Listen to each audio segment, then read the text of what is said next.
These are 10 creepiest encounters ever told on the Joe Rogan podcast. In episode number 1597, Travis Walton relives the moment a UFO hovered just 8 feet away before launching him backward like a lightning strike. What do you remember from that moment on? When I regained consciousness, it wasn't real quick. It wasn't real woken right up. It was real slow. It was dim. My consciousness was kind of like in and out for a while. I didn't know where I was. The pain and the feeling that I was mortally wounded, something was so wrong inside. I felt like I was dying. And this is what really fueled the panic when I finally laid eyes on these creatures. Of course, all of the mental programming that we get from Hollywood that aliens are invading monsters, didn't help. But I instantly associated this feeling of dying with pain with them. So I was combative immediately. Where were you? I was lying on my back on a raised table. There was a light above me. It was not real bright. It was not so bright that I couldn't, see the outline of the fixture. But What did the fixture look like? kind of like that, only much larger. Just a soft glow, and in the movie, there's a little bit of striking on the part of the aliens against me. That didn't happen. I lashed out at them. The one closest to me, I felt really weak. I didn't have enough strength to do much. So when my arm contacted him, he just fell back very unexpectedly easy into the other one. And I rolled off the table in the other direction. And they came around the table, and the three of them were coming towards me. And I just grabbed something from behind me, an object off of the shelf there, and started swinging it at them. What was the object? It was just some large, long cylinder or rod, glass, some clear material. I wasn't studying it. I was looking at them and swinging wildly, screaming threats. They stopped. And I was planning on attacking more fully, just making way past them. The only doorway I could see was on the other side of them. And it looked like a doorway? Yeah, it looked like a doorway, just, And what did they look like? I guess it's a pretty typical description nowadays. Very large eyes, hairless,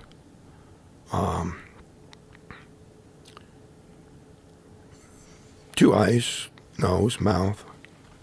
I didn't see them speak or no change in the expressions. And to me, that in the face of all the screaming and the fear that I was projecting, their lack of reaction probably just added to my panic. But Did they feel like they were a living creature, or did they feel like they were a robot?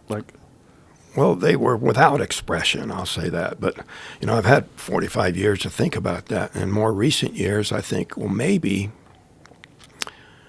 if they're telepathic, and it's developed enough to where they don't need to talk, they also don't need facial expression. Right. And so their ability to communicate with each other would be much richer and more complete than we have. And speech and frowns or smiles or whatever would become obsolete pretty quick. Yeah. Well, that is a theory about where human beings are headed. If we continue to evolve, that we will one day reach this point where the biological limitations of our monkey bodies will slowly start to fade away, and we'll have different abilities. Different abilities to Well, communicate. why would we need to frown or smile if you can save much more? And also, their musculature, did they look like smooth, like they had no clear muscles? Yeah, they were pretty smooth, very light. When I hit the one, it fell back into the other one pretty easily, like he weighed hardly anything. Like a little kid? Yeah. That was the most terrifying experience of my life. But when I tell this story and try to relate to people, I'm trying to communicate what I experienced and how utterly, utterly traumatic that was, and how it was so devastating. I was, on the verge of catatonic for weeks after it happened. But I don't want to relate this story in order to inspire fear, because I've had enough time to think about it that I think that it was unwarranted, that my reaction was just due to my ignorance of the situation. The fact that I was returned at all is pretty significant, Yeah. The idea that these beings are just kidnapping people willy-nilly and doing terrible things to them, I don't subscribe to that theory. Now, I try to separate what I actually experienced from things that I've concluded just from thinking about it. But it seems to me that, they've been seen, observed, there have been sightings for before I was born. Had you heard of the Betty and Barney Hill story before you were abducted? I probably had. But if I thought if they had some sort of sinister intentions, it'd be a done deal. They wouldn't be sneaking around, hiding, and Right. I believe with that level of technology. Look at it this way. Human beings, just virtually everything technological that we have is just a few hundred years old. Before that, the most technological thing we had was fire. And in just the last 50 years, the progress of our science has grown to far overshadow everything we had accomplished in thousands of years before that. So I'm thinking what astronomers tell us about these other star systems is that they could be hundreds of thousands, millions, or maybe billions of years older than us. So if we accomplished the kind of technology that we have in a few decades, what is possible with millions of years of development?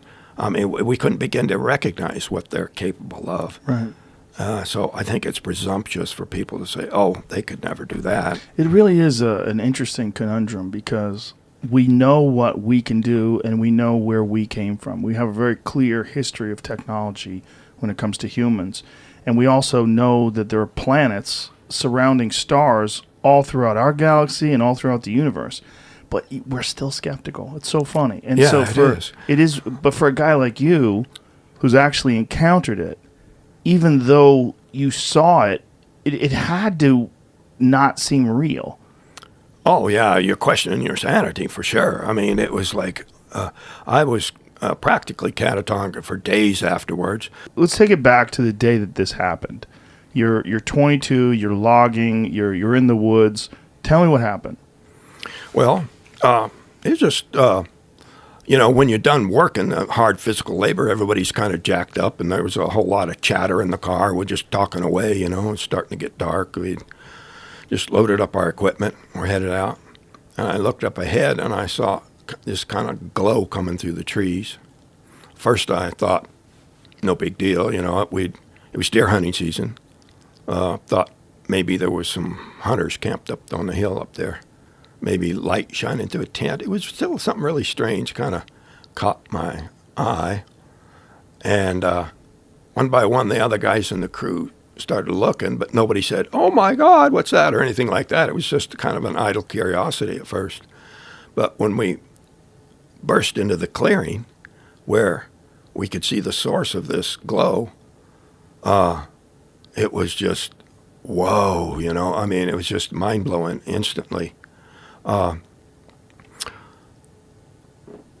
I inexplicably got out of the truck and ran toward this thing. But I thought it was just going to take off, be gone in a flash. And So when you say in the clearing, so are you driving on a dirt road? yeah, it's a dirt road. Trees are real thick. This was a part of the contract we hadn't cut in yet, so trees were a lot thicker there, except for this clearing. And we weren't the only ones that saw it. We found out later. Sheriff had on file people who were in the area that saw it, you know, hunters and fishermen over there at Black Canyon Lake. And the movement that they described was what the crew described when it left. Of course, I didn't see that, but what did they describe? they described this glow rising up and streaking off, I believe they said, toward the northeast. There were some people that probably don't want to be public about it, but there was one guy who was just deer hunting, and he worked in military intelligence, and he stuck by what he and his wife saw. They were both together. And another guy that was at Black Canyon Lake, I won't mention any of those guys' names unless they chose to, but found out later that there was more official investigation that nobody talked about at the time. Immediately, though, this was all nonsense, and these guys murdered him, and even my oldest brother, he didn't believe me. He thought they had killed me. What we were doing with the brush that we cut was piling it up. There were piles that were in the clearing so that the Forest Service could burn these piles, you know, when the conditions were right, where it wouldn't spread, you know. Wet conditions otherwise, but burn up this excess material to reduce the fire danger in the woods. And my oldest brother was tearing those piles apart. He was certain that my body was under there. And there were some pretty testy confrontations between him and my brother. And I think even my other brother, Dwayne, he initially took that approach, but he quickly became sure that they were telling the truth. Now, what do you remember when you're going through your mind and you're trying? I mean, this is a story you've told so many times, and this is a story that's been turned into a film, which it's got to be very surreal. But when you look into your memories and you try to go back to that day. Well, I don't try. It's something I try to block out, but it's unforgettable. And there's what do you remember seeing when you ran into the clearing? Well, the whole clearing was lit up with this weird glow. It's really hard to for any artist or movie to try to duplicate the strange glow there was there. Made everything look really, really pretty eerie, you know. And did it have a color to it? It was kind of a golden color, but with a kind of a softness to it that it wasn't like beams of light shooting out. It was just this haze of light. And did it seem to come from a specific part of the craft, or? Most of the surface seemed to be glowing. There were darker areas that didn't give off light, but it was the parts that weren't glowing. It wasn't so bright that you couldn't look at it, but it had a metallic look to it. So what did the craft itself look like? It was classic disc-shaped craft.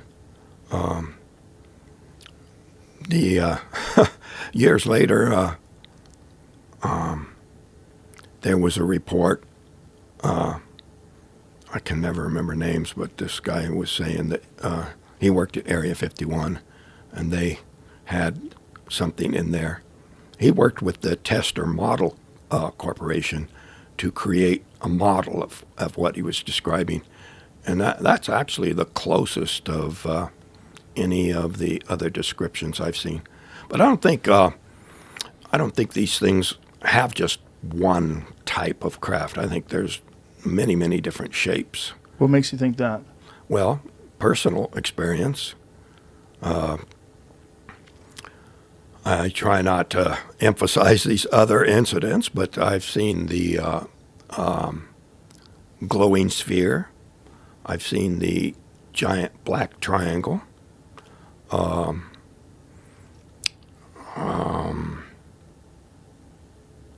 Other craft that were a ball of light that you couldn't penetrate the light with your eyes. But Now, this is after this experience. I think the reason my brother Dwayne was persuaded more quickly than my brother Don was that he saw a craft in those woods. It was probably 10 miles from there while deer hunting. And it was kind of tic-tac shaped, and that's something that's been observed by, in military reports recently. Yeah. So you see this thing, this disc-shaped craft, Yeah. and then what happens? It started to move and started to get louder. Louder. Yeah. It was the guys in the truck heard it too. There was a low thunderous kind of a rumble that you actually sort of felt more than heard. And then there were other high-pitched frequencies. I was talking to a group of students from technical college, and they were really interested in what the sound was like to try to, compare that with theories that they had concerning what might be their propulsion. But the increase in volume, it suddenly got louder as it started to move. And, at the same time, the guys in the truck were screaming, "Get away from there, let's go, get back in the truck, let's go." And which would have been the smart thing to do. But as soon as it moved, it startled me, and I just ducked for cover. There was a log there. I got down behind this log, and they were screaming, "Let's go, let's go, let's go." And I didn't need to be told. I was just going to, stand up and run away. But see, when I jumped for cover, I went down and forward to reach where the log would hide me. And that brought me closer to it. So when I stood up, at that point, that was the closest I was to the object. How close? It was still like 8 or 10 feet away, from the surface of it. But that was when the energy discharge happened. I've worked on a number of theories about what might have happened. At the time, some of the other guys on the truck were thinking, immediately Steve said, "It got him." Like, if you shot a deer, you got it, Right. And so it might not have been, as we assumed at first, that it was some kind of stun gun or something, but maybe just closing that gap allowed this energy to leap to ground through me.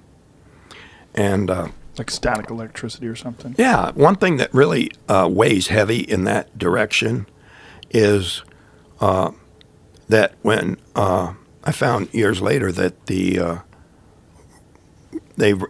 have satellites or something that record the number of lightning strikes, and that area has the highest frequency of lightning strikes of any place in the continental United States.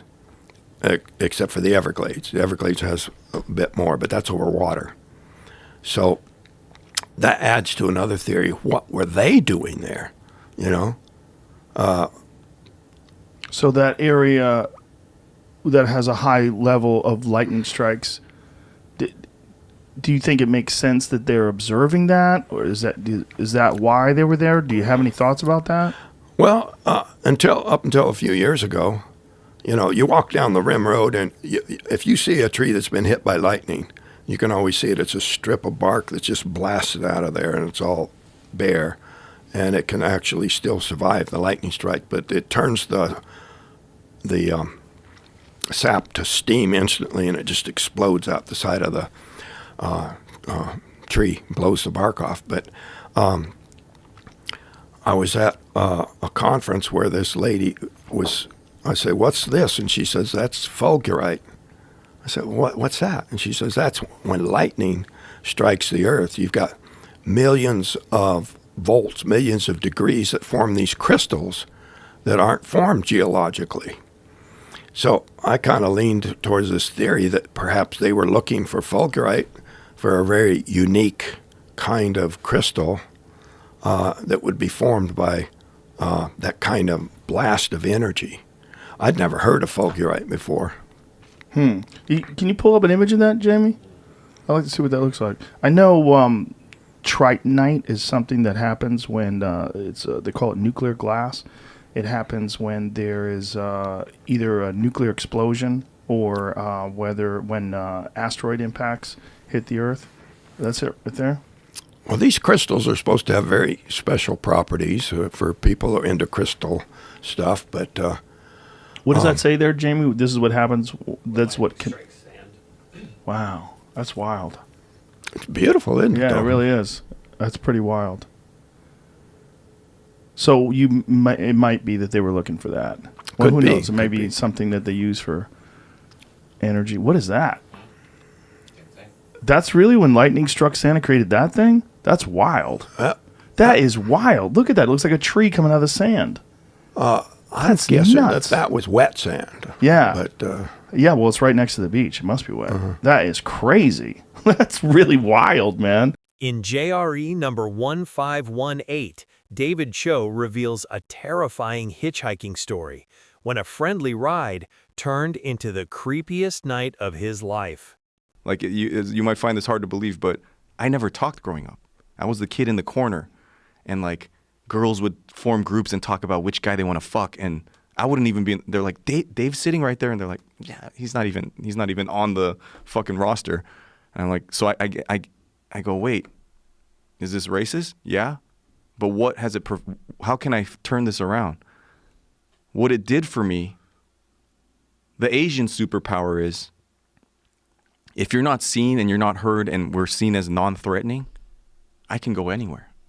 I can go anywhere and people open up to me. I've been to the Congo. I've been to third world countries. I've been to every fucking state in America. I might be the most American person. Like, I've been to every fucking state. I've hitchhiked from the time I was 15 to every fucking state, every country. And I've talked, and because, would a black guy be able to do that? Would a white guy be able to do that? When people see, oh, that guy's Chinese, he's like Jackie Chan, or he's whatever they think, they don't think that I'm going to do anything or say anything or I'm going to, pose any threat. So they just open up and they say the most, I don't know, like when I started hitchhiking, people said, no one's going to pick you up, right? Like 60s, 70s, everyone hitchhiked, and then something weird happened in the 80s where like, you're going to get raped, kidnapped, murdered, But I go, I don't think so. I think if I put my thumb out and ask for help, someone's going to give it to me.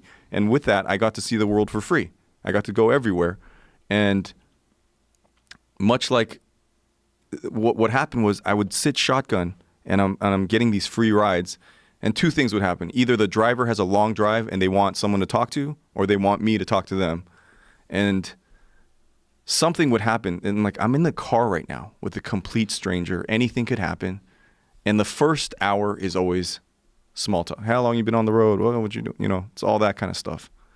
Something switches when they know the ride's I'm about to get out or whatever. I'm never going to see this guy again.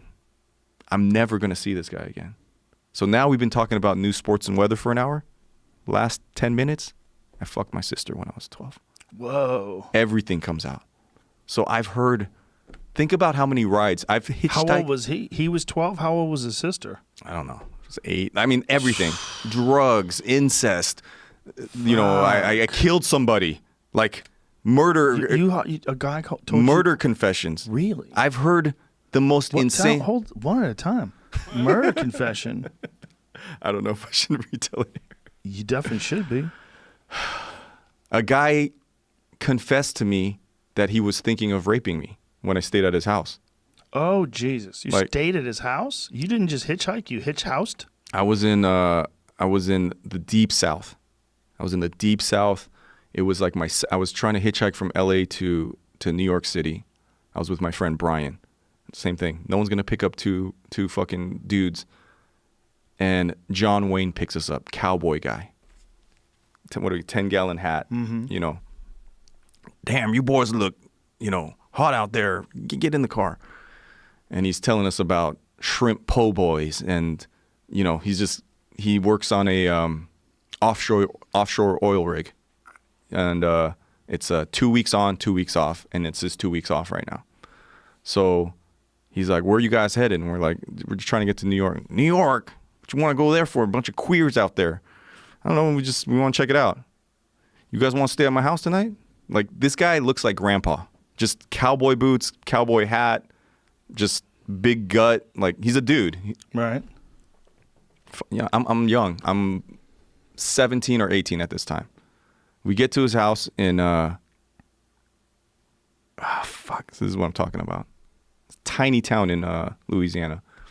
Deep South. Okay. Like, we get in his house, Die Hard movie collection, Rambo movie collection, shotguns, and Lube. just a dude, just a man's man. And he has and his part-time job is an anesthesiologist. Part-time anesthesiologist. Part-time and then part-time offshore oil rig. And I'm, you know, this is summertime, deep south, covered with like grease and mosquitoes, living outside on the road, hitchhiking. He's like, "You guys want to take a shower?" I'm like, "Fuck yeah." I'm the first one in the shower. And then I come out, I got the towel wrapped on. He's like, he made us like a frozen pizza or something. And there's a protest on the television. It's San Fran. This is 1993 or 94. There's a protest of something with gay people in San Francisco, and they were protesting.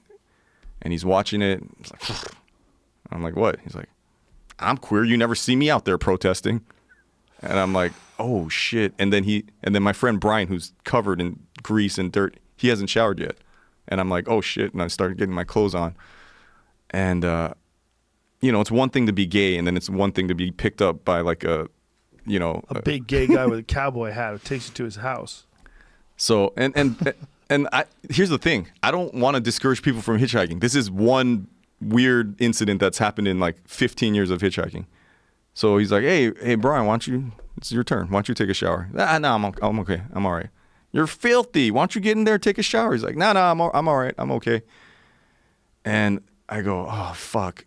What do we do? You know, like do a little powwow in the corner. He's like, he's old. We can take him if he tries anything. We're tired. We were fucking so tired. We're like, he looks like he was like falling asleep on his couch. And he goes, he's going to go to sleep soon. Let's just fucking stay the night. It's fucking air conditioned in here. And then let's leave first thing in the morning before he wakes up. I'm like, okay, fuck it. Let's just do it. All right, boys, I'm going to turn in. I'm like, yes. So we take the couch and I go, let's sleep in a formation and let's take turns. We should have just left. You go, you stay up for an hour and then wake me up. I'll stay up for an hour. And then we'll leave crack of dawn, you know.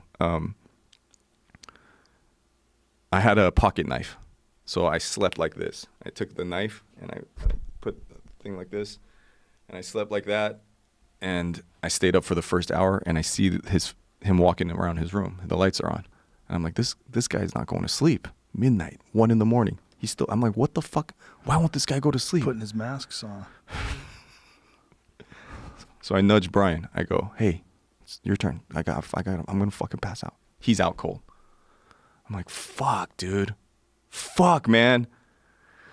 I'm too tired. And I go, okay, I'm just gonna stay up the whole night. So I'm up. I'm like, guys are closing. Bring him back up again, gripping the knife, and then sometime around 5:30 in the morning or something, my eyes are closed, but you know when you feel someone. Mm-hmm. So he comes out of his room, and he's standing there, and I could see, and then I go, oh shit, and then I grip the knife, and I go, this is it. It's gonna happen right now. And he just leaves. He goes out the door, and I go, oh fuck, like. And then I wake up Brian. I go, Brian, let's get the fuck out of here. He's like, what's going on? He's like, dude, he just left. He's like, okay, I'm gonna take a shower then. I'm like, what are you talking about? He's like, if he went to the store or something, like he's not gonna get some duct Yeah, tape. he's not gonna be back for. I'll jump in and jump. I go, dude, let's just go right now. Like I don't know if he was jerking off or what. Like he was. I had my eyes closed, but he was standing right there, and he's like, I'll be quick. So he runs in, takes a fast shower. We get our clothes on, and like just as we're walking out, he's like, hey, he like pulls in. You guys leaving without saying bye? I just went to the market to get some eggs for breakfast. And I'm like, oh, fuck, dude. So I'm like, I have the knife in my hand the whole time. I go, like, it's that thing where I'm a people pleaser. You know, like, I'll even put my own life at risk to, like, this guy went to the store and got eggs for me, you know? Like, yeah, sure, we'll have some eggs. So we go in, and the guy starts talking about his wife and how he works on this offshore oil rig with like a younger dude. It's just two guys running this whole oil rig. And the other guy just talks about how much he hates gay people the whole time, not knowing that this guy is. Wow. And then he just like all the other times I've been picked up, he starts opening up about how he was married, he has a bunch of children, and then he figured out he was gay. And then he's just like, I could see it. He knows we're on our way out. He's never going to see us. Let's just fucking let it on. You boys look so cute on the side of the road there last night. And it was like, I was so like, I'm so lonely. I don't get to, you know, you don't know what it's like to be a queer guy in the deep South. And man, when I came out this morning and I saw you guys sleeping together, you guys on the couch, you look so beautiful and perfect. And I'm like, oh my fucking God, dude. And then he says, I thought about just, you know, if you guys wouldn't mind if I just touched you a little bit. And I'm like, what the fuck? And, you know, we once again, I froze. I'm like, oh yeah, cool. Yeah, so and so I said, yeah, we're gonna leave now. So we just fucking booked it. And then all of his neighbors were black. Like he lived like in a black neighborhood, and like the houses are on stilts because of the swampland and whatever. And I don't know if he's done this before, but as we ran out, like I heard like the kids laughing, and they're like, "Oh, Tom, they're trying to do it again," and I'm like, "Oh fuck, like this isn't the first time." Like, Oh, of course. and look, Probably man, drives this around is looking for hitchhikers. I've hitchhiked all over the world. And that was the only time. Right, and Yeah. and so I highly recommend it. But yeah, what I was saying about being invisible is, a lot of times people will do this or say, "Kate, go back to where you come from," because they're like, this fucker's not going to do anything. Mm-hmm. And that's just not the way the world works. You know, like someone was explaining to me the other day that no one ever wins a war. I go, what are you talking about? We come in, we blow shit up, and then we take it's like, if you look at Germany and Japan, right? It's two countries that are very small. You look at a globe and you look at how small they are. These are two countries that are very tiny, that have tried to dominate every country around them. And Japan has Germany starts every world war, right? And so you're like, oh, but we won those wars. But we drive their cars now. We drive Lexus. They won in the end. And then you think of the soldiers that come home, the PTSD, the drug addiction, the homelessness. It's like, look at our country now. It's like, did we win? Like you won, like on the charts, you look at the numbers. We took this town, we did this, we did that. And when you fuck with people, when you hurt someone, it stays with them forever. Like it stays with them for a long time, unless you have tools and different things to like work through those things, which I've been working on a lot. But yeah, being, oh fuck, that's sort of racist that no one really thinks of me as a threat. How can I turn that into an advantage? I'm going to travel the entire world. JRE 2213, Diane K. Boyd, recalls the night two strangers appeared outside her remote cabin, calling her by name. At the same time. Yeah, but I'm not. Usually science wins. Well, I bet you if you live in the woods a long time, you get a little bit of superstition, a little bit of intuition, a little bit of you feel the woods a little bit differently than you could measure on a scale. I can think of twice only in my life. Before I built my little cabin, I lived up this even more remote outpost called Moose City, loosely Moose City, because it was not a city at all. It was a old homestead with a lot of empty cabins. Twice up there, I got this feeling that there was something dangerous outside. Twice. And something just said to me, don't go outside. And I'm not afraid of anything. I mean, I spent my life dealing with wolves and grizzly bears and angry humans. But I listened to those feelings because I don't know any different. Why not? Why not listen to it? Like, I think we have some primordial part of our brains. I don't know if you ever had that happen to you when you've been out walking or hunting. I have not. Okay. No, I've never had a moment where I was terrified, like something's out here. Yeah, and I have no idea what it was. But I've never had that feeling around wildlife. I tend to think it was human.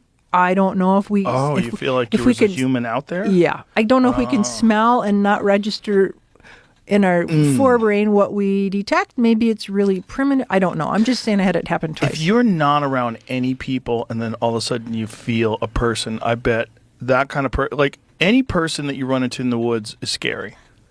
It's weird. Like if you, I always said that everything in the woods is scarier. Like if you saw a naked baby in the woods, you'd be like, what's that baby doing here? Exactly. Nuts. Yeah. Baby just standing there looking at you. You'd be like, what the fuck? Yeah. It's like there's something weird about the woods in general. And if you were walking through a mall and a man was walking your way, it's just another person. Like, hello, hi. You know, you're at the park, see a guy, normal. But if you're in the middle of nowhere in the woods and you see another person, there's this moment where you're like, what's this guy up to? Who is he? What's he doing? Is he dangerous?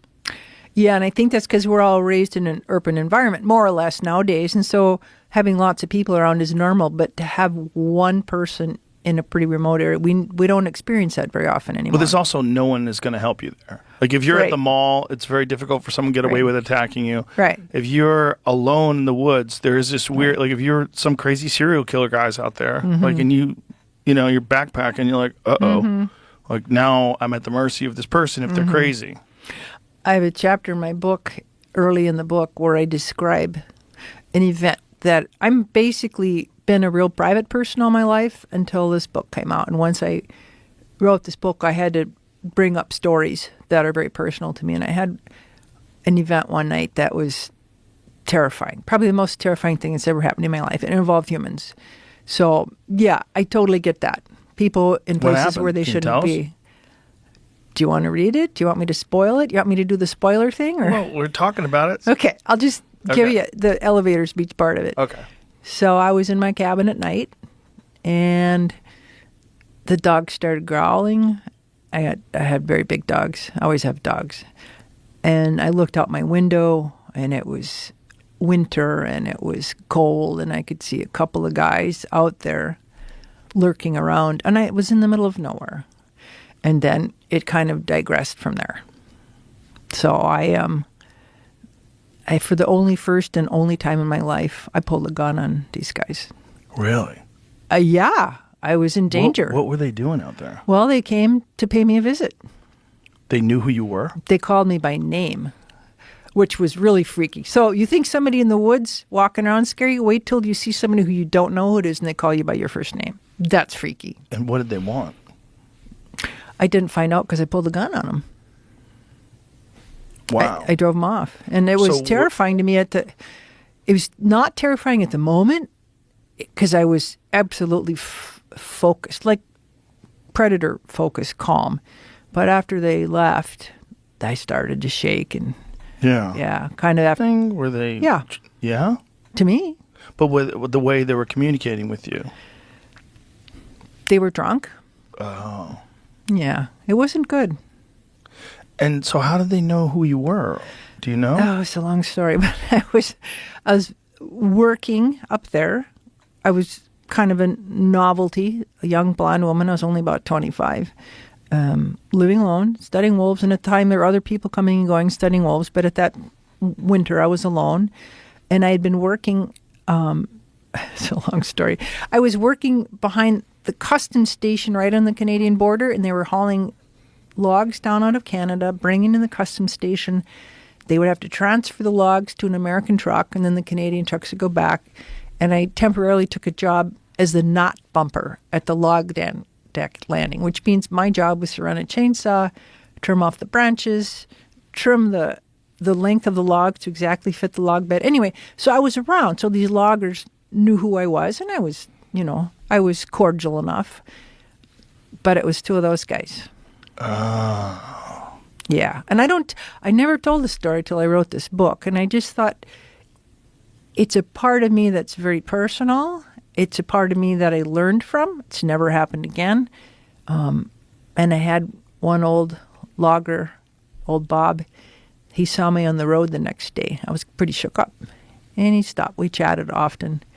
And he had seen a wolf. He'd taken a picture of it. So anyway, we chat. And he says, so I hear you had some visitors last night. And I looked it up because he was up in his log truck. I said, yeah. He says, you don't have to worry. That won't happen again. He's kind of like watching out for me. Oh, that's nice. Yeah, because we had kind of befriended each other because he'd spotted this wolf and he'd taken pictures of it. Anyway, yeah. So how did he find out that you had visitors? The Logger Network, the CB radios. I don't know. I didn't tell anybody. But he knew right away. Yeah, it's humans that you have to be scared of. Totally. Yeah. Yeah. So anyway, you asked. Yeah, there's no serial killer mountain lions, right? They just have a purpose in nature. Yeah. They just kill because they kill because they eat. Well, that's what their job is. People are weird. People are Your little creepy. sign about there being weird. I love that. Yeah, especially men. Men in the woods are scary. So when you were living out there, how many years? In JRE number 1351, Dan Aykroyd recounts ghostly footsteps, moving jewelry, and the night he wasn't alone in bed. Yeah, no, I love them. Absolutely. Yeah, how about motorcycles? I don't fuck with them. I was Yeah. about to get one. I had took a bunch of lessons, and I was going for my license, and then two friends wiped out. Well, Yeah, and got pretty significant accidents. And one guy that I know got hit by a car by an old man who ran a red light and T-boned him and sent him flying through the air and snapped his femur. no, that would turn you off. I've been riding since I was 19, and You ride in L.A.? I can ride anywhere, but I prefer to ride in the country up north in Canada. Where I'm living. Is that where you live these part-time. days? Half and half here, half there, kind of. LA a and little more in the States because of the travel with the band and that. But I'm there with my dad in Canada a lot, and we have the old family farm, but with the haunted farmhouse, and I've got Is a it book haunted? for you. Well, let me say that there's residual energy from the people who've lived there in the past. So you hear footsteps and voices and creaks and doors closing and that, and many people have had experiences in it. So There's a Michael, reason come why on. people don't want to live in a house where people were murdered. No one was killed in that farmhouse, but Right, but- many people passed there. But and- even that weirds people out. But absolutely, if you have a house where people were murdered, and this is why there's laws, you have to I did. divulge. I had to divulge. Did you? It wasn't because of a murder, but when I sold our house in Los Angeles, we lived in Mama Cass's old estate on Woodrow Wilson Drive, and we sold it to Beverly D'Angelo, and she's been on the Celebrity Ghost Show talking about the spirits that were in that house. What happens? Jewelry will hop around on the table, shapes will be seen, you'll feel a touch in the shoulder, that kind of thing. The staff felt it. And I had an experience one night where something got into bed with me. I was alone. And I don't know what went on there, but I just figured, Sexually? well, bit. You fucked a ghost? I think I was being come on to there. But anyway, This is a that YouTube clip. Right that house, now, Dan Aykroyd fucked a ghost. Well, or it did try to come on to me, and I didn't refuse its. So its you resisted? wanton. You know what? I just snuggled up next to it and went to sleep. You spooned with it. I did. I felt a shape. I looked and saw the depression. I saw the depression in the mattress, and I felt a shape, something next to me, felt a form next to me, and Were you hammered? I nuggled. No, not that night. I was working on a picture and went to bed early. But I was alone in the house. You're laying alone in bed, and you're working on a film. I'm lying there. What film was it? It was something that I've been working down at Universal. I don't know, maybe Dragnet or something like that. Okay. So you're working on Dragnet, you're lying in bed, and then there's like a weight next to you. I feel a weight next to me. I turn and I look. Like a person is laying in bed. I saw the depression. There were two, yes, and there were two spirits that might have been there. Maybe Mama Cass herself, although she died in London. And then there was another guy that apparently, a rumor was he died of a drug overdose at a party, and they buried him in the hillside. Oh. And my daughter saw him walking with a little red-haired girl down the hall once, and we think that he might have been there. But anyway, when we sold the house to Beverly, there was a right in the California real estate document that we had to sign. By law, you have to divulge any unusual activity in the house. So I had to sign a clause in there that said yes at the beginning of our tenure in the house we did have experience. Yeah. So she bought the house anyway. She's still there. She's very happy. So you had to sign papers that said you had unusual activity. If you sell a house in California, you will look in every real estate contract. There will be a clause that you must report unusual activity. So that is a state recognized. What if you do acid in your house? What's that? What if you do acid in the house?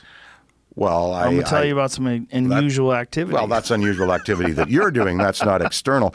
But the California, just that the state of California requires that in their real estate documents. It's pretty compelling evidence that there's something going on there. Or compelling evidence that people are paranoid and they want people to I think we can protect accept them against that ghosts and spirits also have reality. I think. You think so? I believe so. So tell me about this thing. You're laying down in bed, so you're about to go to sleep. I'm about to go to sleep, and working I feel on Dragnet, everything's good. And I feel this depression. I feel this something. And are you asleep yet? Not asleep. No. I just turned out the light, and I look and I see this depression, and then I go, well, what am I going to do about this? Am I going to leap up screaming? No. I rolled over and I just kind of snuggled up against it and went to sleep. And I slept like a baby. So sleep. There's a scene in the Ghostbusters movie where I'm lying down in an old fort, and then this ghost hovers over me, and in the director's cut, I think the belt comes off and the pants come down. I think. Whoa. Yeah, so sex with ghosts. You didn't get nervous? I may have been so tired. I may have been so resolved and resigned. I thought, you know what? There's no point in panicking. There it is. Yeah. Ghostbusters bedroom scene. There we go. Oh, yeah. Okay, jeez. Okay. Look, you okay. handsome devil back there. Oh, is that good? Yeah, pants.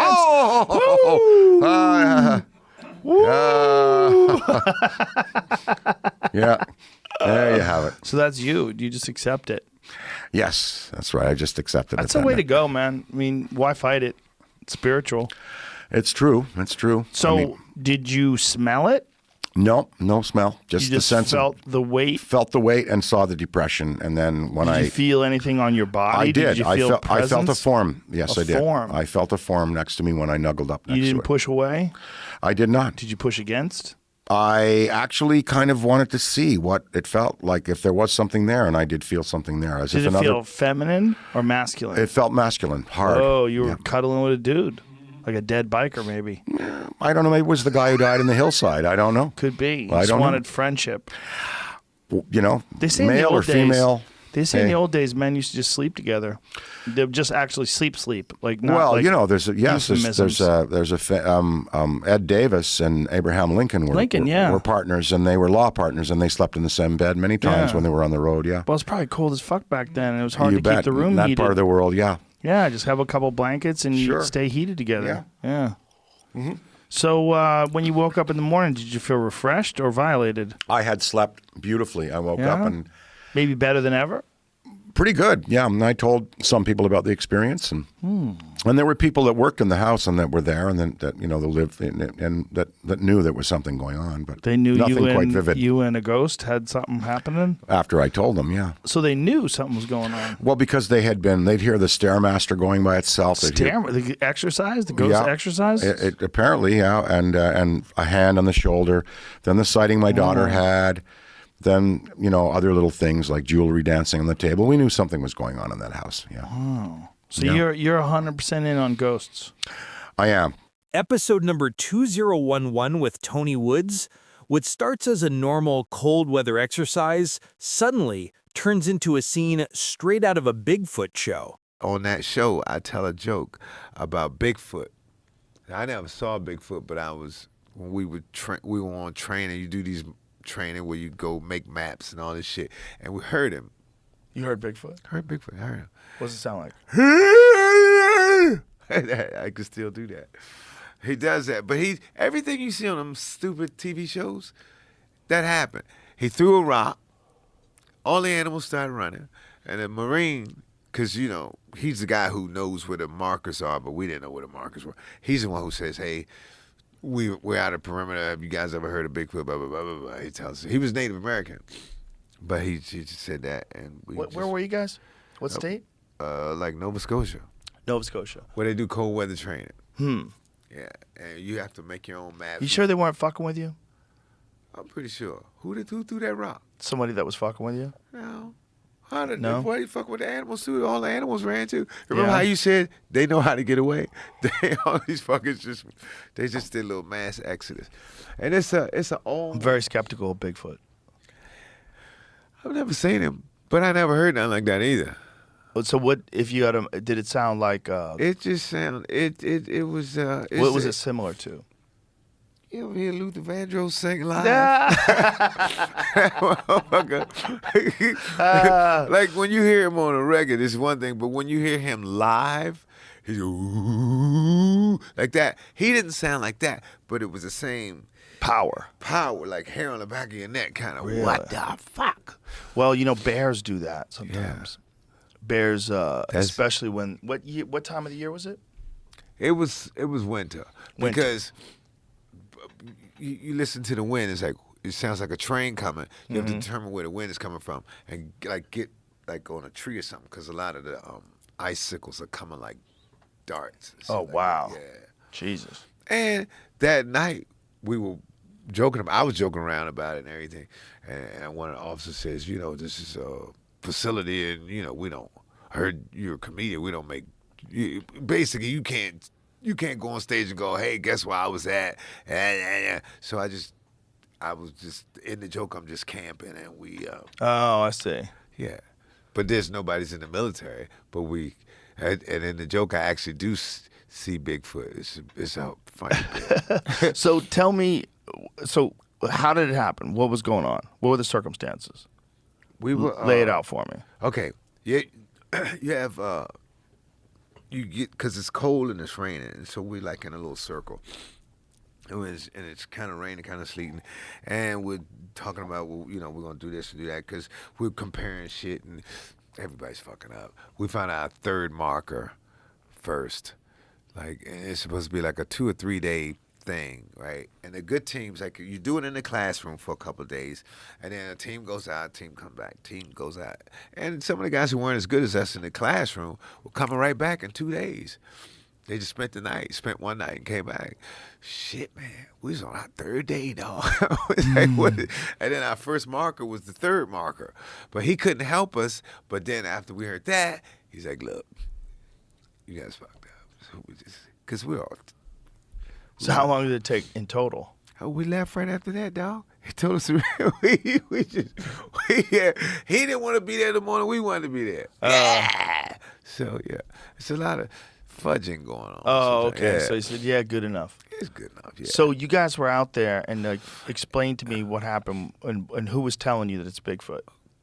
Well, we all heard it. We're like, Right. everybody's like, what the fuck? And then everything's running, deer, and everything's just like scurrying.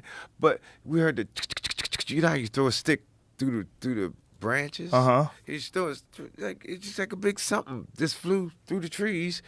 And then that's when he's kind of, and of course we're like, fuck out of here. Right. But it was just too weird. And then he was like, yeah, you guys missed your other markers. I might know where they are. So we just kind of went and got on our markers and went back to the base. Because we're out, dude. We're out like 20 miles. Out. You have to make Out it. there with Bigfoot. Well, I wasn't really worried about Bigfoot, because according to that dude, Bigfoot don't bother you. I was worried about the other animals. So that dude's seen Bigfoot before? I don't know if he's seen him before, but he just said he don't. But he just lets you know when you've gone too far in the woods. Really? Like nobody I ever wanna says. believe Nobody this. ever says that he grabs you and do not. He just does warning things, just like on those stupid TV shows. You ever watch those shows? Oh, Where they go, yeah. Oh, we heard. We think Yeah. we heard the Sasquatch. Yeah. And you That's sit been up- the least successful show ever. Yes, but They've been trying to find Bigfoot for like 8 seasons. I've spent Still a on. whole day on the road. Like if I'm in my hotel, I spent the whole day.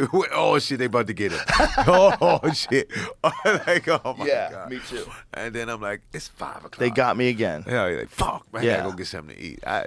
Yeah, that's not. Those aren't so successful. Yeah. I mean, the best they get is like a sound. Yeah, that's it. But those that's all I those got. Reality shows, man, they're not really reality. They fuck around. They fuck around with editing. You know, I was on one of those. What do you do the naked one? A naked one? Like The a naked naked one. and confused? Yeah, no, What is it naked and called? what's it called? Afraid, naked and afraid. I did what you man. You know how about I had a uniform on and we all got bugs. Yeah, So naked. I know. Oh, boy. Yeah. Oh my god. The suffering. Yeah, Also, I don't know if they how bad can you get fucked up and how quickly can they get you to a hospital? Episode number 1957. Shane Gillis recalls 2 disturbing moments when predators tried to lure him. Chilling stories you'll never forget. I dodged happen. 2 molestation attempts. Really? Yeah, 2. What'd you dodge? Well, I dodged one of them when I probably was like 7 or 8 years old. That was the scare. Well, they were both pretty scary, but that was the scarier one because I was at the library and I was by myself. You know, I was a latchkey Yeah. kid. My parents just let me out of the house, which, you know, at the time was kind of normal. In retrospect, like thinking about it now, like I couldn't imagine letting my 7-year-old the just public fucking library. wander around. Yeah. Not just that, but walk to the public library, you know, in San Francisco. And this guy, I was looking at, I was always into like horror movies and monster movies and shit. Yeah. And so I was reading these books they had a section of like, you know, monster books. Yeah. And this guy came up to me and he goes, do you like monster books? I go, yeah. And he goes, oh, I have some monster books in my car. You want to see them? I'm No. like, okay. Like, I didn't know any better. I was fucking 8 years old or whatever it was. And as I'm leaving with this guy, the librarian starts screaming, Joseph, you get away from that man. You know, like, that man just got out of jail. And she yells at him to get out of there, and the guy runs away, and I just started crying, and I was like, whoa. Yeah. So I dodged that bullet. And then another time, when I was 13, we were hanging around this lake in Jamaica Plain. It was this like Jamaica Pond was this place we would go and fish. And there was another pond that was like this neighboring pond that was like slightly smaller.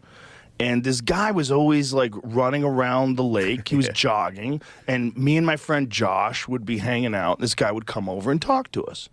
You know, he seemed like a super normal guy. He used to be a teacher and he had retired and, you know, he probably was like in his 60s. And one day, it's just me. He went for it. One day, it's just me. And I'm fishing and he comes by and he's drunk. Damn. And he tells me he loves me. And I'm like super confused. How old were you? 13.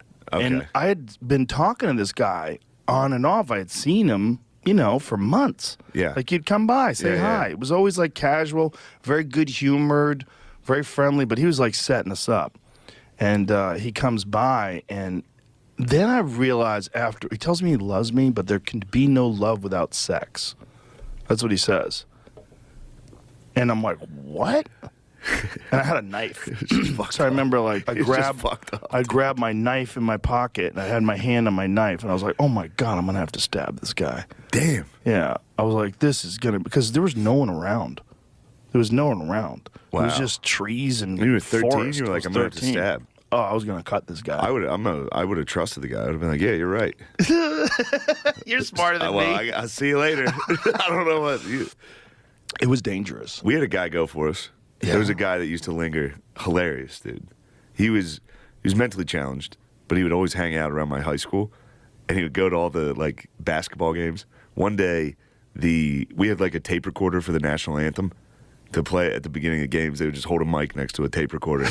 It broke, so the mentally handicapped guy stood up and started singing, and the whole fucking gym was like, they started listening. Everybody just listened to the guy sing the national anthem. Oh my God! Did he get all the words right? I don't remember. I doubt it. I doubt it, dude. I think he was freestyling a little. And the Rockets. But no, he would try to get you. He would go to games, but he was like, again, it wasn't that long ago. It was long enough that like people were like, yeah, he's weird.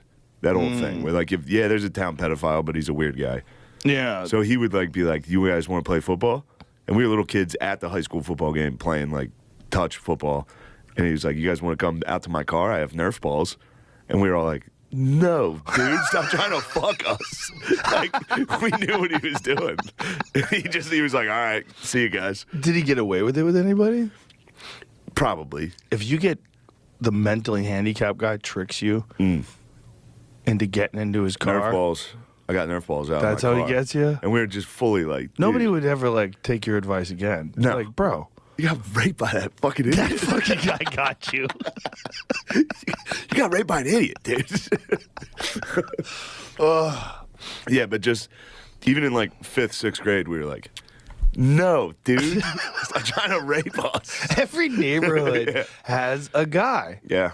I didn't even realize the other guy. We had 2 guys. The other guy was he had a tricycle with his name on a license plate, like a fake license plate on the front of his tricycle. It was a sick tricycle. But he would come around and he would speak gibberish, but every once in a while it would get kind of sexual. Like he would come over and just be like, do you like pancakes? We're like, yeah, dude, we love pancakes. And he's like, do you ever put syrup on your pancakes? Like, yeah. He's like, you ever put syrup down your pants? You ever rub syrup all over your... Dude, stop. And then he'd just keep tricycling, dude. Jesus Christ. I don't know if they ever actually got anyone. Sometimes it just doesn't work and they just keep swinging Just keep swinging. forever. Fuck it, dude. They're fucking... There's always like it was always on To Catch a Predator. They would always catch like a mentally handicapped guy. And there's always a part of me like, Yeah. come on. Episode number 2258. Stephen Ranella recounts the eerie mystery of a stranger who called himself John the Baptist, found starved to death deep in the Alaskan wilderness. You know what I want to tell you about, because it's like this thing I'm trying to hunt down, is I recently had a guy on my podcast whose name is Randy Brown. And my brother Danny recommended him too, because he works, he's a fisheries biologist in Alaska. So he came on the show, and what he did is in the 70s, he grew up in New Mexico and always wanted to live in the woods. Okay. Like just grew up camping in the mountains and stuff. And in the 70s, he goes up to Alaska and just goes to live in the bush along the Yukon, and then did it. I mean, for 15 years. For 15 years, he lived in the bush in Alaska, just building little cabins and lived off the land. I mean, like wasn't buying groceries, like lived off the land, trapped in Alaska. He tells me this story, and I've been trying to put the word out about this. He tells me a story where I'll have to go check. I think it was in '78. In 1978, he's on the Yukon River, just downstream of the Yukon from Canada. He's between Circle, Alaska, and Eagle, Alaska, on the Yukon. And him and his friends are living their lives in all these like line cabins they got strung up and down the river. Okay. 2 guys come down the river out of Canada. So again, this is 1978. 2 guys come down the river out of Canada on a homemade log raft. This guy in Randy's circle, one of his buddies, he tells this whole story on the podcast, but one of his buddies has a cabin down on the river, and these 2 guys pull in this homemade raft. They pull in for the night at this cabin. One of these individuals identifies himself as John the Baptist. Oh boy. Okay. In the middle of the night, his companion, John the Baptist's companion, gets back on his raft and scoots. Oh boy. And abandons the dude. Abandons this guy in 1978 who came out of Canada, who identifies himself as John the Baptist. John the Baptist becomes this incredible leech on these guys that are living in the bush, eating their food, using their stuff, taking their ammunition. He lingers long enough that it becomes that he can't really get out of that area because of freeze up on the river. And they keep telling him, you got to go somewhere else. And they say, you got to leave here. You can go stay at one of our other cabins. Don't touch our shit. He goes up to the other cabin. When they eventually go up to the other cabin, he had taken a bunch of their stuff. He'd taken some of their furs and made his own clothes. They boot him out, and they tell him what you got to do is you got to go down to the river and go up or down, wait for a boat and go up or down. But he comes up with this cockamamie plan where he's going to go to this area. They're like, no way can you walk to that area. He takes off into the woods. Now, when he does, he steals this guy we had on the podcast, Randy Brown. He steals Randy Brown's snowshoes and takes off. Randy Brown gives chase, but it was a real bad snow year. He tracked him for about 5 miles and just said, never mind, it's not worth it. The next year, he takes a different route and goes into the headwaters of this river where this guy had taken off with his snowshoes, and he's canoeing down the river and sees his snowshoes hanging in a tree. Okay? And there's a little cabin there, a little line cabin they had out. And he goes in, and here's the guy, stone dead, starved to death in a sleeping bag. Whoa. Snowshoes are hanging Starved outside. to death. Starved to death. He says he's nothing but skin and bones. Wow. Nothing but skin and bones. They take him out, and they're way out in the bush. They have no money. They just live off the land. Like he literally has no money. He's got no way to transport a body in the summertime to like Eagle or Circle, Alaska. Does he have a responsibility to do that? This is in the 70s, man. He did, like, he explains himself. He explains himself and did, well, he didn't. They took the body out of the sleeping bag. They wanted to check it out. He said it was just skin on bone. And it brought up something, because I'm going to talk about cannibalism in a minute, but it was skin on bone. And he doesn't know what to do.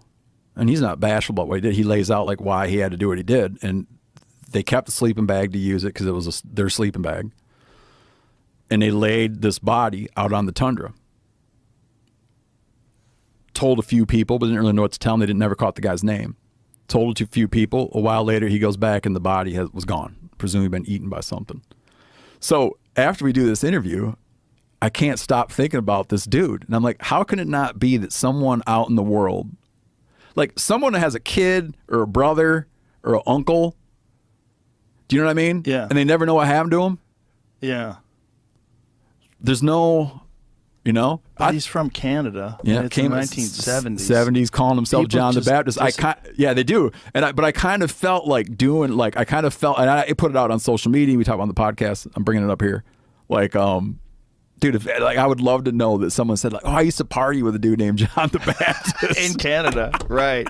Yeah, who is this guy? Maybe this will do it. I don't know. Maybe you talking about it, like someone will reach out. Yeah, But then you got to wonder if someone's just fabricating it because they want information. No, for sure. Or they want attention, rather. For sure. Yeah. It kind of sticks in my head. And I said to Randy, what's crazy is he wound up getting an honorary doctorate.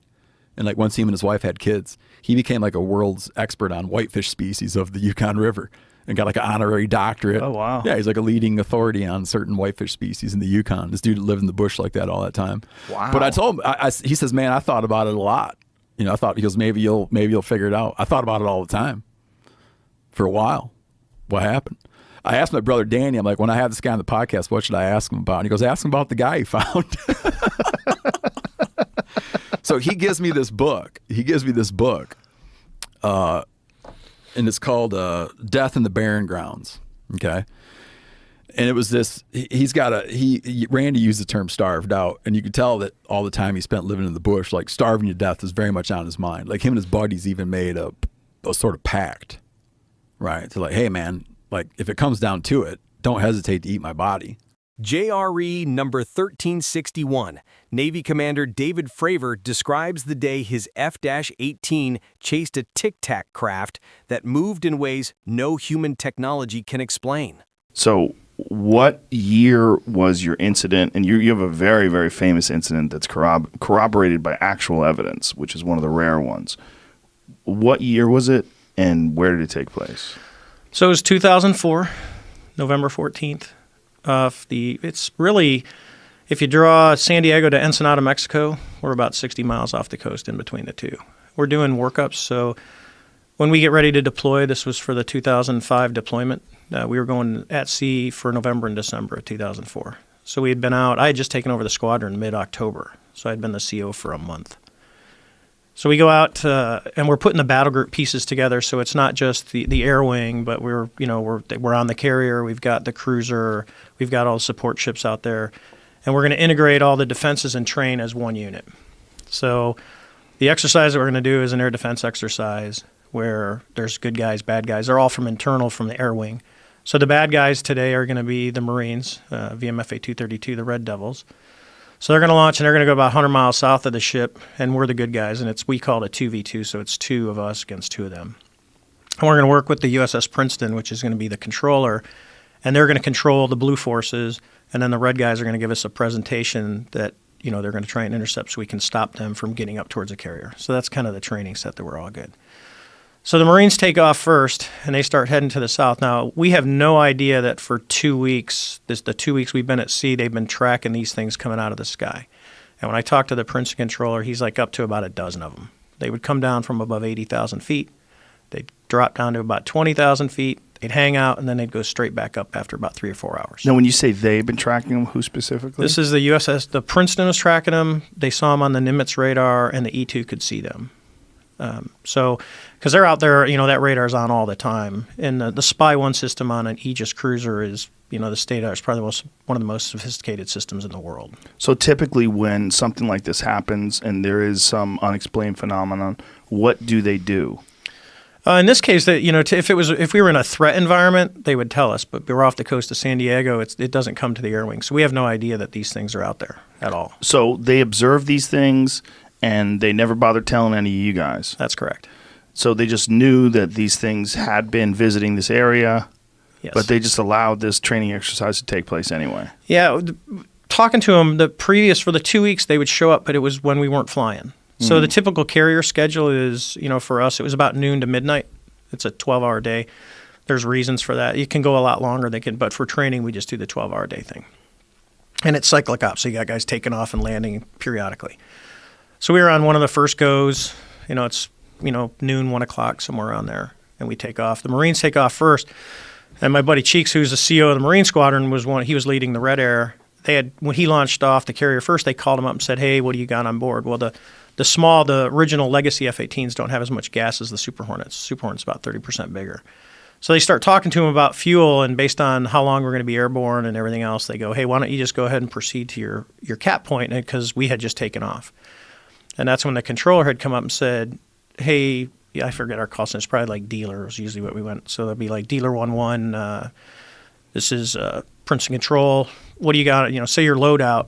And I kind of chuckled. I said, "Well, I got a CATM 9, which is basically just a blue metal tube with a seeker head for an AIM-9 IR missile. It's a training. It doesn't come off the airplane. You can beat it with a sledgehammer. That's the only way you're going to get it off, or you got to unlock the lugs with a key." So I'm like kind of chuckling. He goes, "Well, hey, we're going to cancel the training." So we're like, "Okay." He says, "We got real world vector, and they're going to send us out to the west." So picture if it's, you know, if you got a clock, the Nimitz is in the middle. We're a little bit south of that, about 40 miles south, and then the Marines are about 100 miles south of the ship, about 60 miles between the two of us. So as this is all happening, my wingman is joining up, and these are F-18Fs, so there's 2 people in each jet. So it's me and my Wizzo, which is a weapon systems operator, and I've got the other pilot and the weapon systems operator in the other jet. So they tell us all this, hey, we're going to real world vector, and they send us out 270, about 60 miles away from where we're going. So now we're going out even further out to sea. We have no idea what we're intercepting, and this is when the controller starts talking to us. He says, "Hey, sir, we've seen these objects. For 2 weeks, they've been coming down," and he's giving us the whole story. He says, "We need you to go investigate. We want to know what these are." So, but they're asking you to investigate in a jet that's unarmed. That's correct. Okay. Yeah, we have no... And there's reasons for that we don't fly. We typically don't fly with live ordnance unless we're actually going into like a combat zone or we're on a training range and we're going to shoot something. And the reason is you can go through history of the Navy or Air Force. If you put live missiles on airplanes and then you start doing training where you're squeezing the trigger, someone always messes the switchology up and someone gets shot down. It's happened multiple times. So we don't do it. You know, there's times that we do, but it's rare.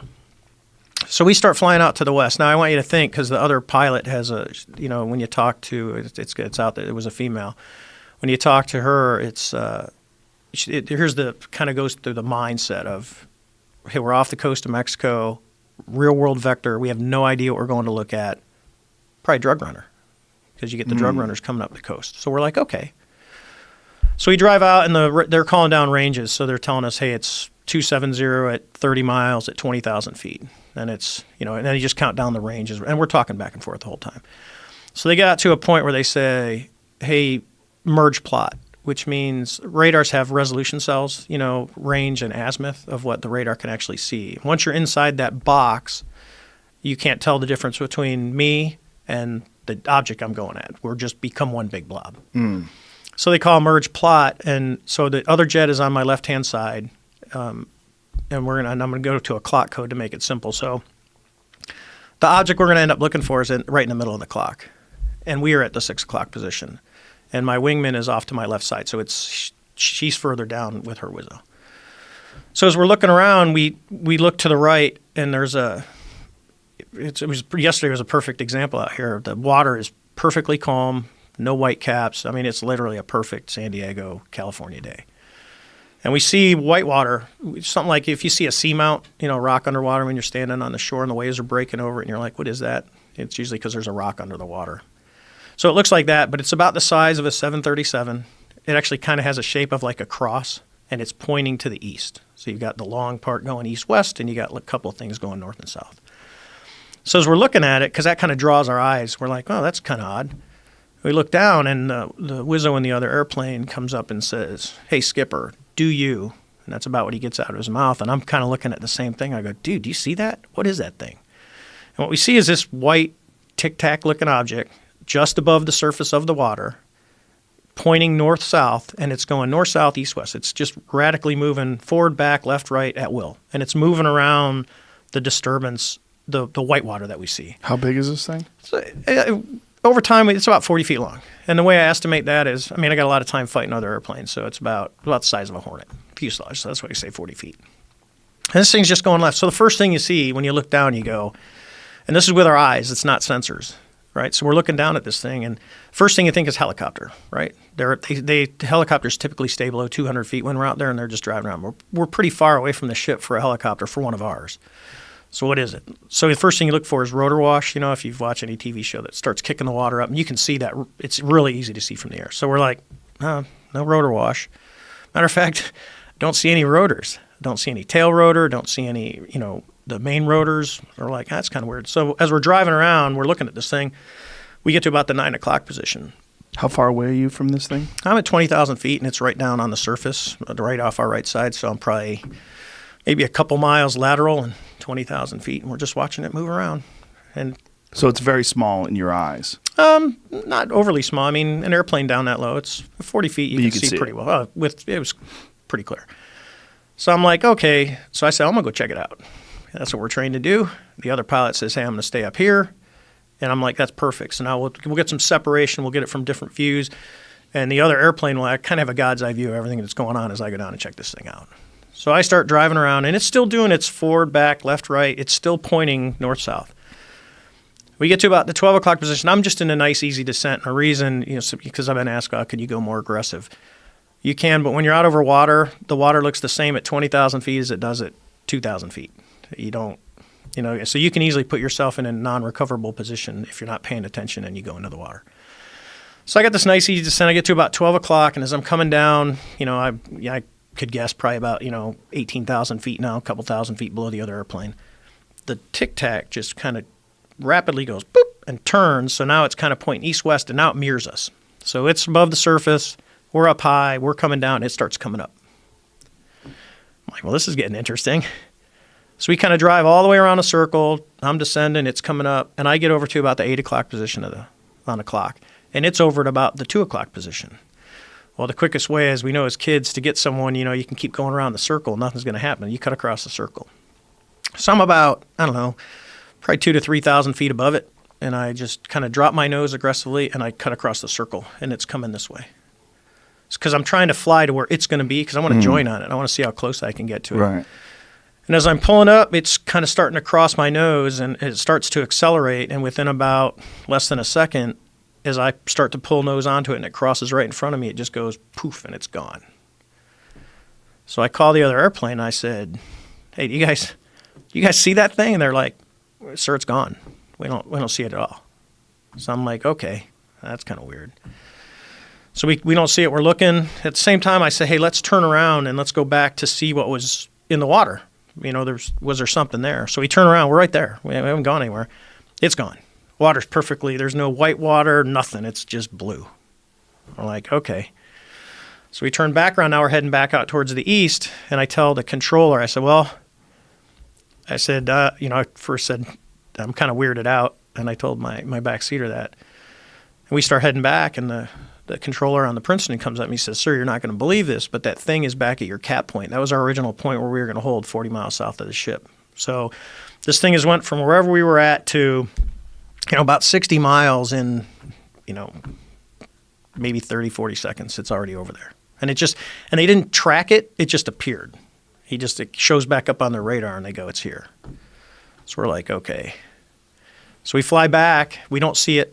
We don't see it on our radar. We don't see it on any of our sensors. We do like 2 runs, and we come back to the ship and land. So as we're in we call it the PR shop. We're taking off our flight gear. One of my crews is getting ready to go out, and I think they were going to be on a tanker mission, but they had a targeting pod on board. So they launch off, and we're telling them about this before, and the backseater, Chad, says he's really determined. He's going to find this thing. So he tells the pilot, hey, we're going to find this thing. So they're just out driving around, and in the back seat of a Super Hornet, there's no stick, but there's side stick controllers, and they're to control the sensors, because that's what the weapon systems guys do. And they can change displays really fast by just hitting a button, and it'll flip from the radar to the targeting pod. And the way the system actually works is when you see something on the radar and you designate it as your primary target, all the other sensors will look at that point. So everything is kind of synced together. So he picks up a hit on his radar, and he goes to lock it up, because I watched all the tapes. He goes to lock it up, and immediately the radar can tell, it gets signals back that it's being jammed. So, and technically jamming is an act of war. It starts jamming the radar, goes into a jam extrapolate, a bunch of stuff happens on the scope. Well, he's smart enough to castle to his targeting pod, and he takes a passive track, and that's the video that you see of the Tic Tac, where it's just sitting in the middle of the screen real quiet. So he does that, and he goes through. If you watch the video, if we had it, I'd go through it with you. But they go through all the different modes. So he goes, it's an IR and an EO. EO is TV. It's black and white TV camera. We can get the video right online.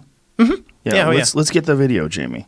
Where would you? Can't show it to anybody. We can't show it on YouTube, but you can see it, and people will be able to go to it. You know what we'll do? Go to the video.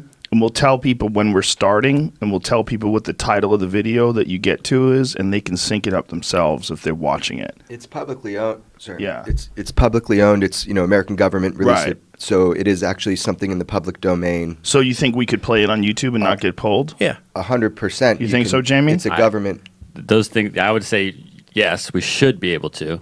But sometimes those things get messy, so Let's take a chance. Okay, Let's take a chance with this one. Okay, all right. I know if you find a New York Times article, there's a link to it. It's a Pentagon release. YouTube is crazy with copyright stuff, and we've always been like 2 steps away from getting pulled off of YouTube completely.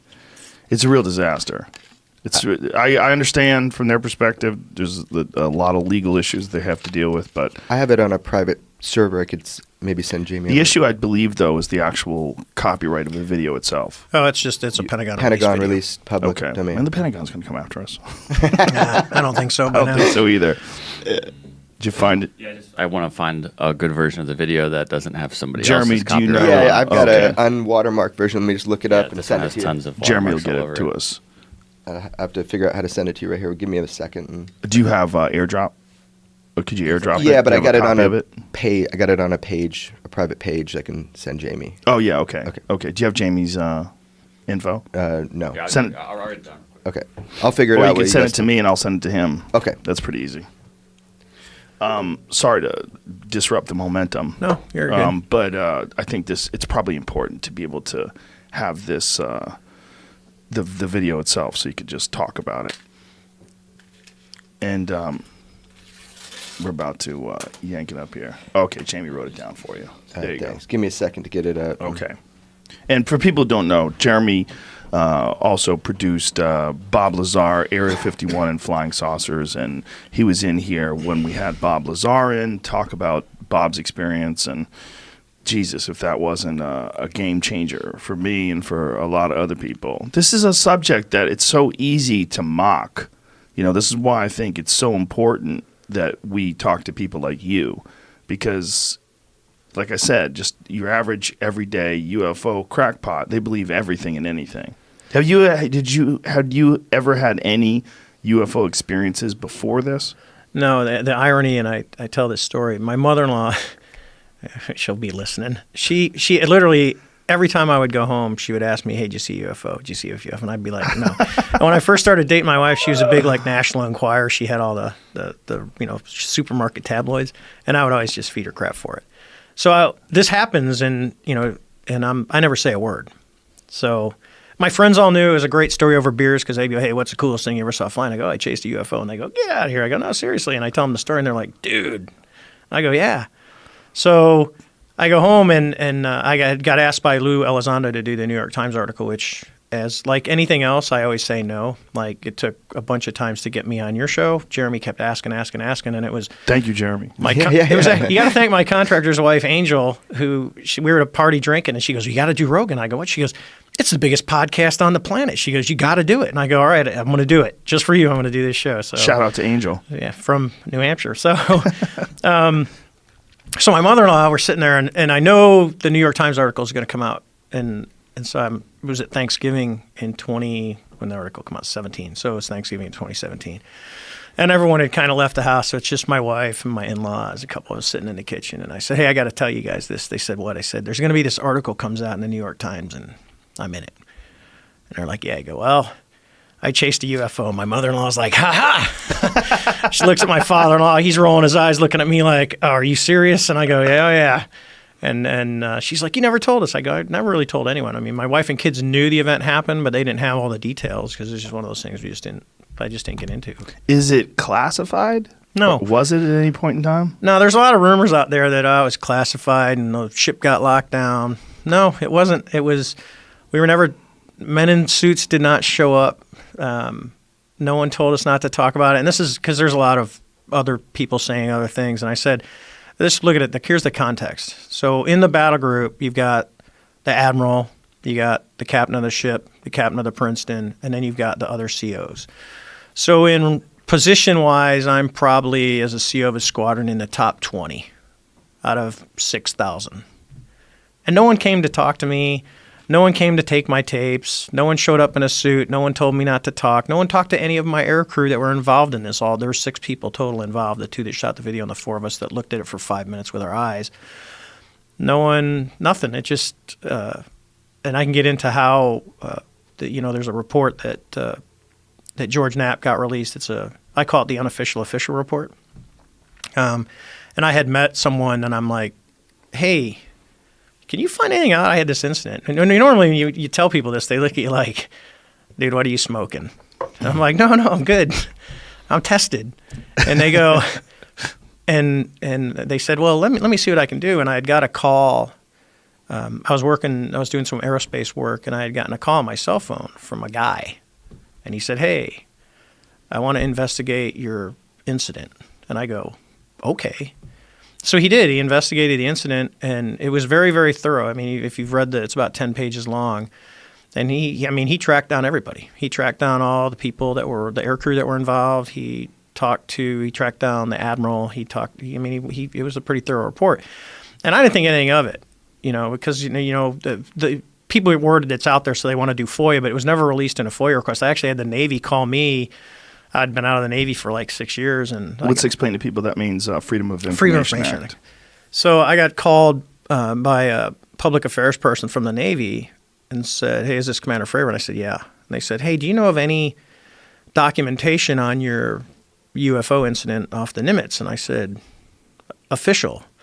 And she said, "Yeah." I said, "No," because I knew the report existed, but to me it was an unofficial because I didn't know where it went. I had a copy of it, but because it wasn't official, well then years later I find out that the guy who actually did the report was part of the ATIP team, and I was talking to Lou Elizondo, who runs that program, and Lou showed me the documentation of the original. I think it's like 13 people that were part of ATIP, and they were FOIA exempt. And I'm like, well, that's hey, I know that guy. He's the guy that did the report, which is why it never ever came out until George got his hands on it. How is something Freedom of Information Act exempt?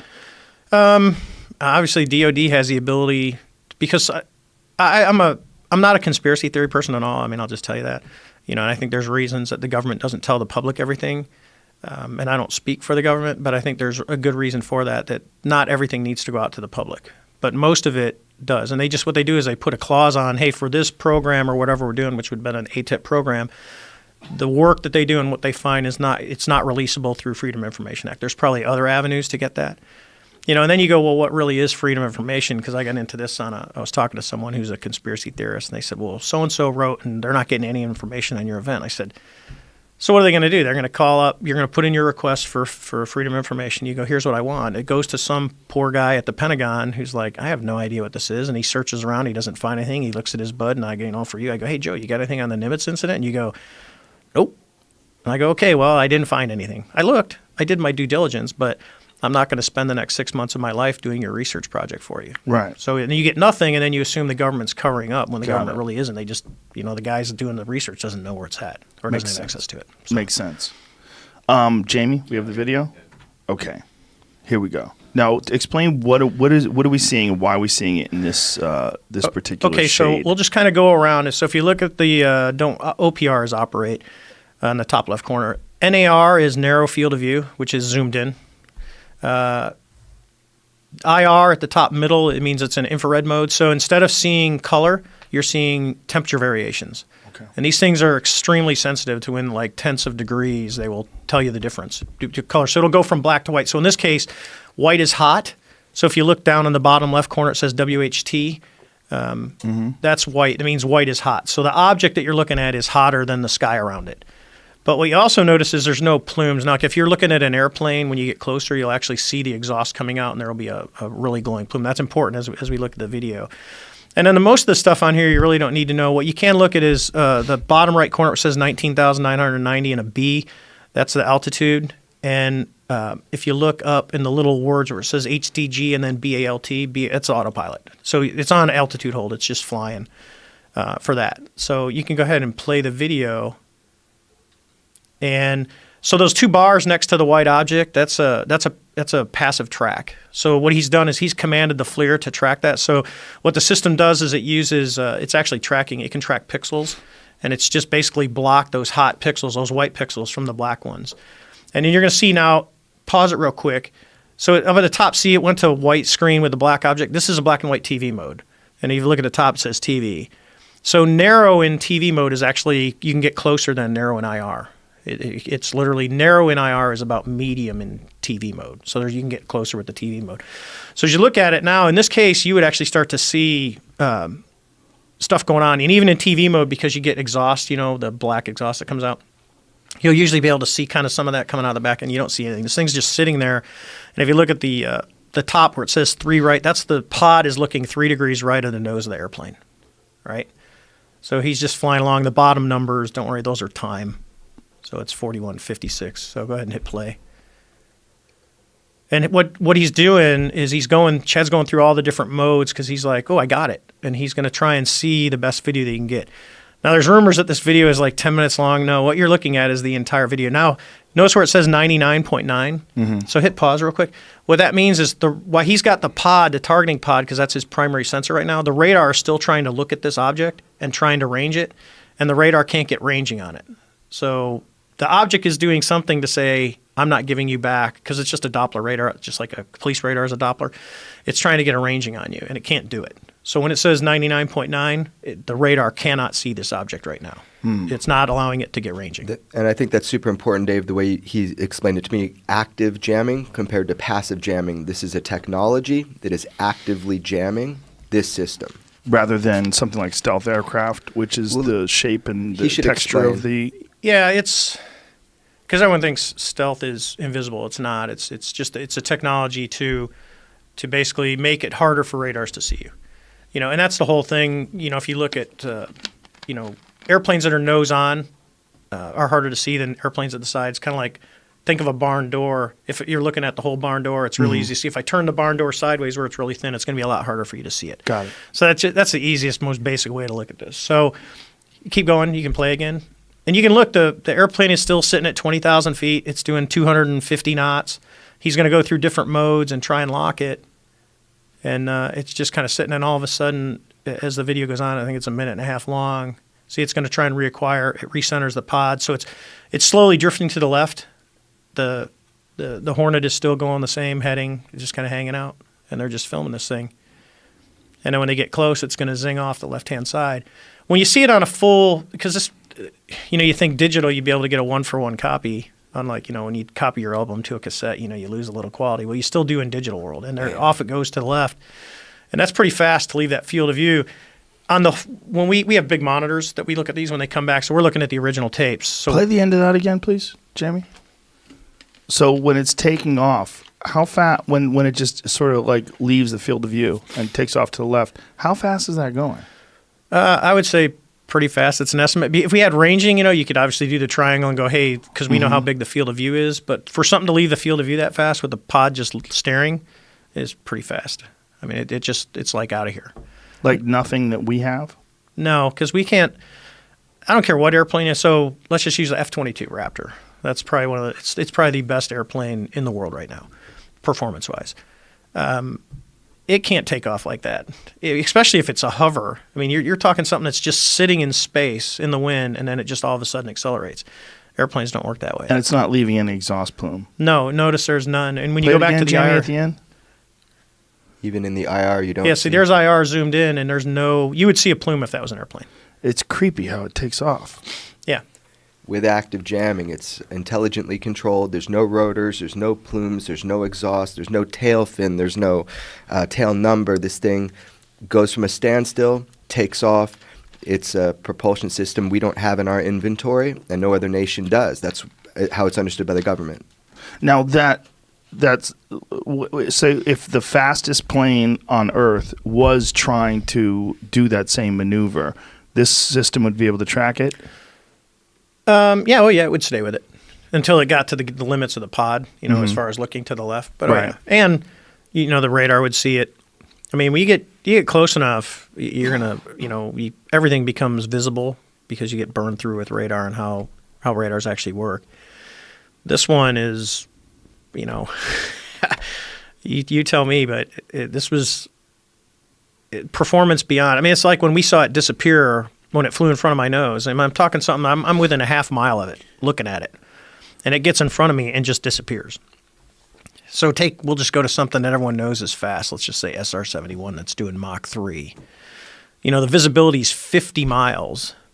So even at 35 miles a minute, I'm going to be able to see this thing turn into a little dot as it goes off into the horizon for probably a minute. The thing that we saw disappeared in a second. Just gone. And that's from two different angles. Remember, the other airplane's 8,000 feet above me because we get close to it at about 12,000 feet. So the other airplane's above me looking down, and when it disappeared, I said, do you guys see it? And they said, no, it's gone. Since 1965, there's only been 175 unsolved cases involving deaths and murders. Okay. That's just the bodies. But that's like deaths and murders. Well, I would imagine that would be a good place to drop off a body. That's kind of what I was going to say, is it's a very good place to go hide stuff. I've found vehicles that were used in crimes dumped out there. I've found dogs from dog fights that were dumped out there. I've found animals that have just been dumped. I've found very intricate and mind-blowing satanic rituals and sacrifices out there. What? Oh yeah. So I was, which I found different stuff before. I'll find maybe where someone was doing some voodoo, some Santeria, sacrificed a chicken, whatever. All that's like kind of normal out there. That's not that crazy. But what I found this night was very crazy. Yeah, the police came and investigated it. It made the news. And that's the facility I was hunting. It's Aerojet. It's actually an abandoned space rocket facility from the Cold War, where they were developing and testing space rockets. And what were you hunting there? Pythons. I was out there, hunting these snakes, and this facility is you need special access. I was given special access by the state of Florida to remove pythons from out there. And nobody can just go back out there, but people do go out there, as you can see from the graffiti and different stuff like that, usually to do stuff that they're not supposed to do. There's a lot of crimes committed out there. There've been murders out there, gang initiations, all kind of stuff. So they have a pentagram that's... So Yeah, it's a whole thing. So we go out there. The first thing I came across was a big rock pile with a upside down wooden cross on top and a bunch of red spray painted upside down crosses all over. And you could tell the cross, I think, was burnt a little bit. And it wasn't, crazy, super crazy. It was like, oh, this is new. This wasn't out here a few days ago. And then I found this little doll. And as I kind of investigated that doll more, a little red scarlet snake actually came up and wrapped around her neck. And I picked up there it is. I picked up the scarlet snake, and which, it was kind of weird that there's a live snake, a red snake on this doll. And I've caught a lot of snakes in my life. And that is the only one that was bleeding out of its anus. There was blood coming out of its beehole. Which, I don't know why, who knows what. It was a little weird to me. And then the night just kind of gets weirder from there. You see the red lettering in the other clip. It was a big Latin saying, like 100 foot long pretty much, on the road. I drove over it. We later translated it to, turn around, run, hide, he is watching you. Go further into the complex, and there's these big abandoned buildings. I go into the building, still just python hunting. Like, who knows what these kids are doing out here. I thought it was strange, the Latin. Your average kid just messing around don't know Latin sayings like that.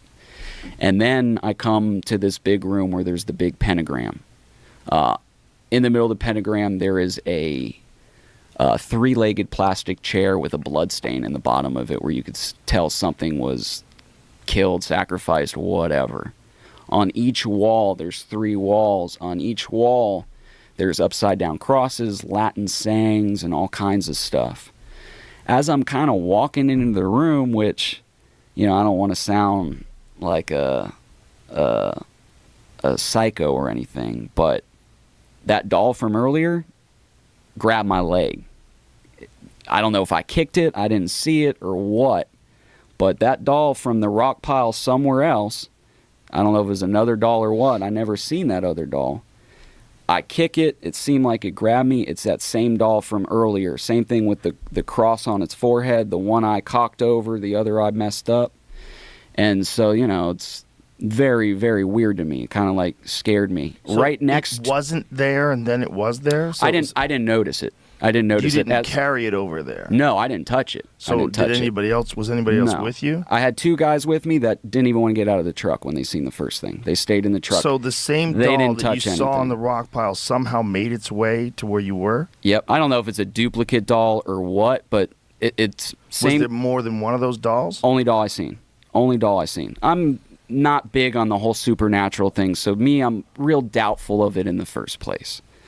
But to me, it was the same doll from earlier. I did not see it until it hit my foot. Right next to that doll, there is a saying on the ground that says, "The omen will follow," which to me was like the creepiest thing of the whole thing. Was like, that if you interact with any of this spirit's going to follow you. Which I'm Christian, I believe in God, and I wasn't worried. I know the good Lord has my back. But very strange, right? Very strange. As we go through, there's all kind of different stuff. In one of the rooms, there's a sleeping bag with something inside of it. I don't think it was a body, anything like that. Police went out there, investigated it. I didn't investigate further past that. Something was inside the sleeping bag, and on the walls there was, looked like red spray paint, and it said, she was only 9, we gave her to the devil, like basically talking about sacrificing a child. And then you have this little girl's gown that's nailed to the wall with like a dark red stain on it. Oh, Jesus. Yeah. And what was the investigation? Did you follow up and find out what they found out? I never heard anything from it. I'm assuming they never found much from it because I never heard anything from it. Did they know it was human blood that was in the chair? I don't know. Or I don't know. I would like to think it's red spray paint, but I don't know. For the sake of the story, who knows what it was. Yeah.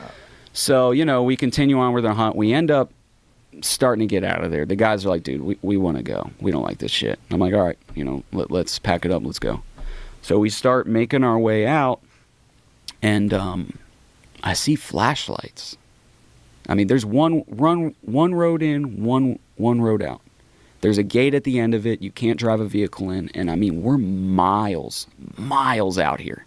You have to drive miles to then walk miles, right?